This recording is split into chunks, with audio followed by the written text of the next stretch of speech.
आज का हमारा प्राणायाम है प्राणाकर्षण प्राणायाम।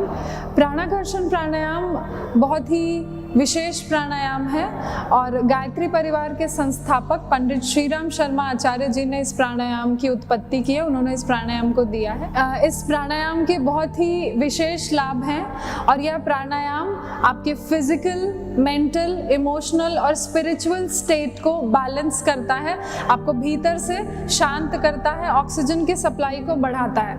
इस प्राणायाम को करने से पहले मैं एक बहुत ही ज़रूरी पॉइंट बताना चाहूँगी।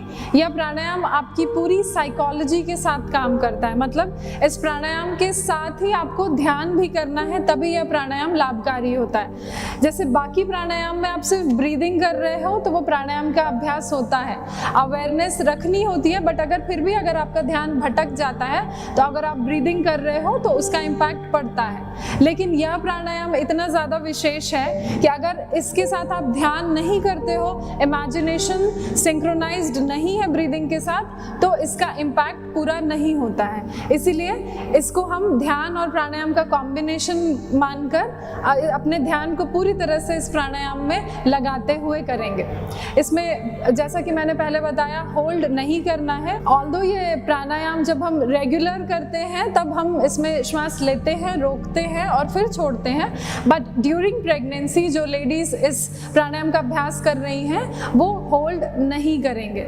तो आपको इस प्रोसेस में श्वास लेना है और सहजता से श्वास को छोड़ देना है। लेकिन अब इस प्रैक्टिस के दौरान ध्यान क्या करना है, इमेजिनेशन क्या करना है, आप उस पर फोकस करेंगे। सबसे पहले इस प्राणायाम को शुरू करने के लिए आप पहले किसी भी ध्यानात्मक स्थिति में बैठे, आप सुखासन में बैठ सकते हैं। सुखासन में बैठने के बाद आपकी कमर, गर्दन, सर एक सीध में हो, दोनों हाथ प्राण मुद्रा में बैठे। चूंकि ये प्राणाकर्षण प्राणायाम है, प्राणाकर्षण प्राणायाम में अगर आप प्राण मुद्रा लगाते हैं तो उसका जो बेनिफिट है वो काफ़ी ज़्यादा बढ़ जाएगा।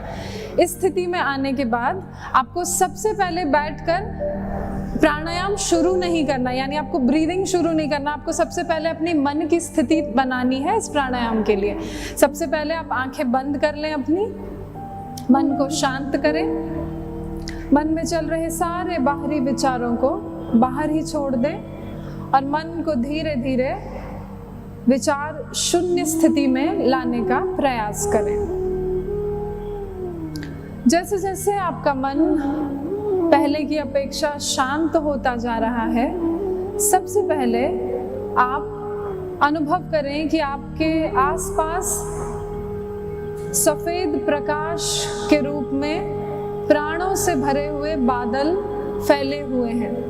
सफेद प्रकाश रूपी प्राण बादल के रूप में आपके चारों ओर फैले हुए हैं। अब आप अनुभव करें कि आप लंबी गहरी श्वास भीतर ले रहे हैं और श्वास भीतर लेने के साथ यह सफेद प्रकाश रूपी प्राण आपके भीतर प्रवेश कर रहा है और यह प्राण डायरेक्टली आपके श्वास से होता हुआ आपके शिशु के श्वास तक प्रवेश कर रहा है। ऑक्सीजन का सप्लाई बढ़ रहा है। यह अनुभव करते हुए आप धीरे धीरे श्वास को छोड़ें। श्वास छोड़ने के साथ आपको अनुभव करना है कि आपके भीतर की सारी नेगेटिव टेंडेंसीज, आपके भीतर का सारा स्ट्रेस, डिप्रेशन, सारी एंजाइटी, डर श्वास छोड़ने के माध्यम से बाहर निकल रहा है। इसी प्राणायाम को हम फिर बार बार रिपीट करेंगे। लंबी गहरी श्वास लेंगे, अनुभव करें कि सफ़ेद प्रकाश रूपी प्राण आप भीतर ले रहे हैं। वह प्राण धीरे धीरे आपके शिशु तक पहुंच रहा है, उसे रेजुविनेट कर रहा है और धीरे धीरे श्वास छोड़ रहे हैं। श्वास छोड़ने के माध्यम से आपके भीतर की सारी नकारात्मक चिंतन, सारे रोग, सारा तनाव श्वास छोड़ने के माध्यम से बाहर आ रहा है। यह प्राणायाम, जैसा कि मैंने पहले ही बताया, ये एक ध्यान के साथ कंबाइन किया हुआ प्राणायाम है जिसका बहुत ही गहरा लाभ होता है आपके पूरी पर्सनालिटी पर। तो इसका अभ्यास आप सुबह शाम बिल्कुल कर सकते हैं। 5 मिनट, 10 मिनट, आप जितना ज़्यादा कर सकें उतना ज़्यादा अच्छा है।